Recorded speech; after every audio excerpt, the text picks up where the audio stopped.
సరే నేను ఈ సినిమాకి ఏం కాంట్రిబ్యూట్ చేస్తున్నాను అనే దీంట్లో ఉన్నారు. సో ఒక మహిళా దర్శకులు, ఎందుకంటే మహిళా దర్శకం ఎందుకు మనం నొక్కి ఒక్కనేస్తున్నాం అంటే ఎక్కడ దేవతలు పూజింపబడతారో, ఎక్కడ మహిళలు పూజింపబడతారో అక్కడ దేవతలు పూజలు అందుకుంటారు అని. ఏ ఇండస్ట్రీలో ఎక్కువ మంది మహిళలు ఉంటారో అప్పుడు ఆ ఇండస్ట్రీ బాగుంటుంది.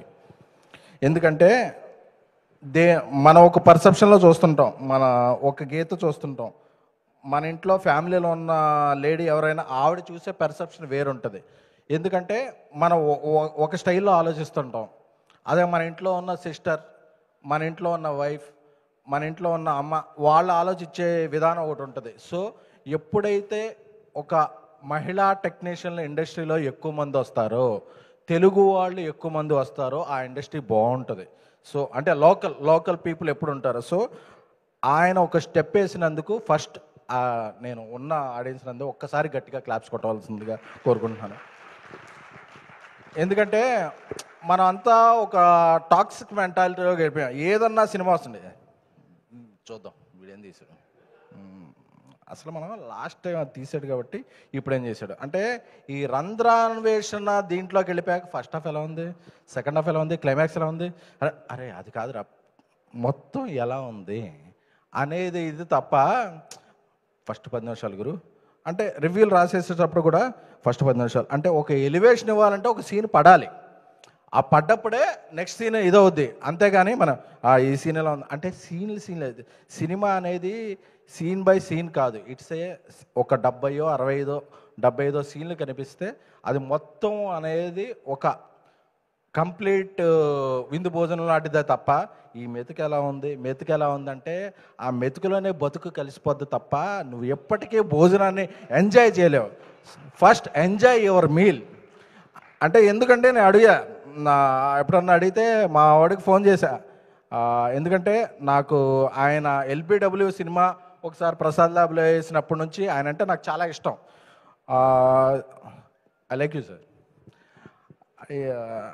ఎందుకంటే కష్టం తెలిసిన వాళ్ళకే ఆ ఏజ్ వస్తుంది.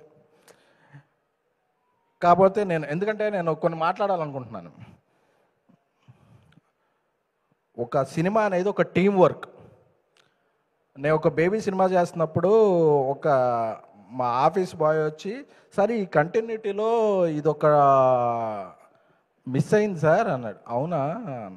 నేను రాగి చెప్తే ఎస్ నిజమే అన్నాడు. అంటే ఒక ఆఫీస్ బాయ్కి ఇన్వాల్వ్మెంట్ ఉంటే హీరోకి ఎంత ఇన్వాల్వ్మెంట్ ఉండాలి? దాన్ని మనం వేరే విధంగా చూస్తుంటాం. ఎందుకంటే సినిమా ఒక 100 మంది 120 మంది ఇన్వాల్వ్ అయితేనే టీం వర్క్ బ్రో. అంతే తప్ప ఎవరో ఒక డైరెక్టరు ఎవరో హెడ్ ఫోన్ పెట్టుకుని యాక్షన్ కట్ అని చెప్తే అదొక ఇది కాదు. ఆ ఇన్వాల్వ్మెంట్ని మనం చాలా ఎక్కువగా ఫీల్ అవుతుంటాం. బట్ అందరూ ఇన్వాల్వ్ అయితేనే ఒక టీం వర్క్. సో నాకు ఈ సినిమా చూస్తున్నప్పుడు నేను యూరోప్లో ఉన్నా. యాక్చువల్గా రాజా సాబ్ షూటింగ్ జరుగుతుంది, విశ్వ గారు మేము అందరం షూటింగ్లో ఉన్నాం. నాకు ఎర్లీ మార్నింగ్ నాకు ఇది అవగానే నాకు నా డైరెక్టర్ సాయి రాజేష్ ఒక మెసేజ్ పెట్టాడు. సిద్ధు ఆయన పెట్టిన మెసేజ్ అంటే మనకి ఎస్ఎంఎస్లో మామూలుగా మెన్షన్ చేస్తారు కదా, సిద్ధు లాంటి పొటెన్షియాలిటీ ఉన్న ఆర్టిస్ట్ని నేను ఈ మధ్య చూడలేదు. This is very very very progressive film. నాకు ఆవిడ నీరజా గారు, ఎందుకంటే ఆవిడ నాకు స్టైలిస్ట్గానే తెలుసు కానీ ఆవిడలో ఇంత ప్రోగ్రెసివ్ డైరెక్టర్ ఉన్నారని నాకు అర్థం కాలేదు. It is a cult cinema guru. నేను ఒక బేబీ రాస్తున్నప్పుడు ఎలా ఫీల్ అయ్యానో ఈ సినిమా చూస్తున్నప్పుడు 3 క్యారెక్టరేషన్ కూడా అలా ఫీల్ అయ్యాను గురు అని చెప్పి స్లోవేనియాలో ఉన్నప్పుడు నాకు 4:30కి మెసేజ్ వచ్చింది. ఎందుకంటే మనం ఒక మనిషిలాగే చూస్తాను నేను. ఎందుకంటే ఎందుకు మాట్లాడుతుందంటే నేను చాలా పిఆర్ఓగా ఉన్నప్పుడు నన్ను పిఆర్ఓగా చూశారు. ఒక ఐకాన్ స్టార్ అల్లు అర్జున్ గారు మాత్రం నన్ను గురు నీలో ఒక ప్రొడ్యూసర్ ఉన్నాడు తెలుసా అన్నాడు. ఎందుకు అలా ఫీల్ అయ్యారంటే లేదు నువ్వు ప్రొడ్యూస్ చేయని. సో నాకు అలా నీరజా కోన గారికి ఎవరు చెప్పారో సిస్టర్కి తెలియదు కానీ సో షీజ్ అంటే ఒక అప్స్కేల్ సినిమా చేస్తారు కదా, మనం ఎప్పుడు అనుకుంటాం ఏదో ఒక ఓటీటీ ఛానల్లో చూసినప్పుడు అరే భలే ఉంది ఈ టేకింగ్, ఆ మలయాళంలో తీస్తే అదిరిపోయింది అసలు అనుకుంటాం కదా. తను తీసినప్పుడు నాకు ఒక లిటరల్లీ ఇది ఒక కరణ్ జోహార్ జోయా అఖ్తర్ సినిమా ఎలా తీస్తే తెలుగులో మన ఆడియన్స్కి ఎలా ఉంటుందో అలా అనిపించింది. అంటే ఆవిడ ఒక కళ్యాణి జ్యువెలర్స్ బ్రాండ్ అంబాసిడర్లో ఒక స్టిల్ పెట్టారు కానీ షీ హ్యావ్ వెరీ మెటల్. మీలో అంటే నేను కూడా ఆయన సన్ ఆఫ్ సత్యవతి ట్రావెల్డ్, చాలా సినిమాలు ట్రావెల్ చేశాం కాబట్టి అంటే ఒక మనిషిలో వాళ్ళకి తెలియని కోణాలు చాలా ఉంటాయి. సో మనం ఒక మనిషిని ఒక రకంగా చూస్తుంటాం కానీ వాళ్ళు ఇది ఉంటుంది అనేది నాకు ఈ సినిమా చూసిన తర్వాత నాకు చాలా అర్థమైంది. అందుకనే I would like to congratulate నేజోకోన గారు. మీలాంటి ఎన్నో మంచి సినిమాలు తీయాలి. అలాగే తమ్ముడు బ్రదర్ హర్ష, ఎందుకంటే ఒక సినిమా తను నమ్మితే ఒక పిఆర్ఓ లాగా పనిచేస్తాడు, యాక్టర్గా. అన్న అసలు ఆ సినిమా వచ్చింది మేము ఎన్నో సిట్టింగ్లు అదే చెప్పకూడదా, చెప్పచ్చుగా, అదే ఎన్నో సిట్టింగ్లో ఉన్నప్పుడు అన్న అసలు తెలుసు కదా ఉంది, అసలు వస్తుంది కదా అని చెప్పి చాలా చాలా చెప్పేవాడు. అలాగే తమన్ మ్యూజిక్ డైరెక్టర్, అంటే నాకు తెలిసి దీపావళికి చాలా సినిమాలు వచ్చి ఉండొచ్చు, ఇన్ని చార్ట్ బస్టర్ సాంగ్స్ ఉన్న సినిమా అయితే మాత్రం తెలుసు కదా.